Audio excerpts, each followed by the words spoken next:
আসসালামু আলাইকুম। চলে আসলাম মার্কেন্টাইল ব্যাংকের এটিএম এর সামনে। আমার এটিএম কার্ডের পিন নম্বরটি চেঞ্জ করব এবং আপনাদের সাথে শেয়ার করব। দেখে রাখেন, কাজে আসবে। ভেতরে প্রবেশ করলাম, মোটামুটি ভিড় ছিল, তারপরেও লাস্টের মেশিনটা খালি ছিল। আমার কার্ডটি এটিএম মেশিনের মধ্যে ইনসার্ট করলাম, দেন এখন পিন নম্বর দিব। পিন নম্বর দিয়ে বাকি কাজগুলো কন্টিনিউ করব। এটিএম মেশিনের মাধ্যমে কার্ডের পিন নম্বর চেঞ্জ করা একদমই সহজ। তো গাইস, পিন নম্বরটি দেওয়ার পরে ডিসপ্লেতে এরকম অনেকগুলো অপশন দেখাবে। তারপরে দেখতে পাচ্ছেন ডান পাশের কর্নারে লেখা আছে আদার সার্ভিস বা অন্যান্য সেবা।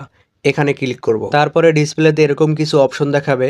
ডান পাশের উপরে দেখেন পিন চেঞ্জ নামে অপশন আছে। তো আমি এই পিন চেঞ্জ নামে অপশনের উপর ট্যাপ করতেছিলাম, কাজ করছিল না। বেশ কয়েকবার ট্রাই করেছি, তারপরেও কাজ করে নাই। দেন আমি সিকিউরিটি ভাইকে ডাকলাম, তারপর উনি এসে ট্রাই করলো, তারপরেও কাজ করতেছিল না। তারপর উনি যখন পিন চেঞ্জ নামের অপশনের একটু উপরে ক্লিক করছে, তখন কাজ করছে। তো গাইস, আপনারা যখন কার্ডের পিন নম্বর চেঞ্জ করবেন ঠিক এভাবেই কন্টিনিউ করবেন। এখন আমাকে ডিসপ্লেতে পিন নম্বর দিতে বলতেছে, তো আমি আগের পুরাতন পিন নম্বরটি দিয়ে দিব। পুরাতন পিন নম্বর দেওয়ার পরে আপনাকে এখন নতুন পিন নম্বর দিতে বলবে। তো আমি এখন আমার 4 ডিজিটের নতুন পিন নম্বর দিব। নতুন পিন নম্বর দেওয়ার পরে ডিসপ্লেতে এরকম দেখাবে।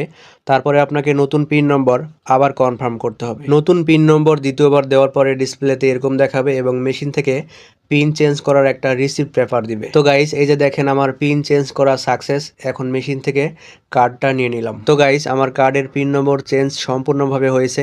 এই যে আমার এটিএম কার্ড, আর এই যে দেখেন আমার পিন চেঞ্জ করা রিসিপ্ট পেপার। আমি এখন কার্ডটি আবার মেশিনের মধ্যে প্রবেশ করিয়ে দিলাম, দেখব নতুন পিন নম্বর কাজ করতেছে কিনা। আমি এখন নতুন পিন নম্বরটি দিয়ে দিলাম। তো গাইস দেখেন, সবকিছু ঠিকঠাক আছে, একদম ক্লিয়ার।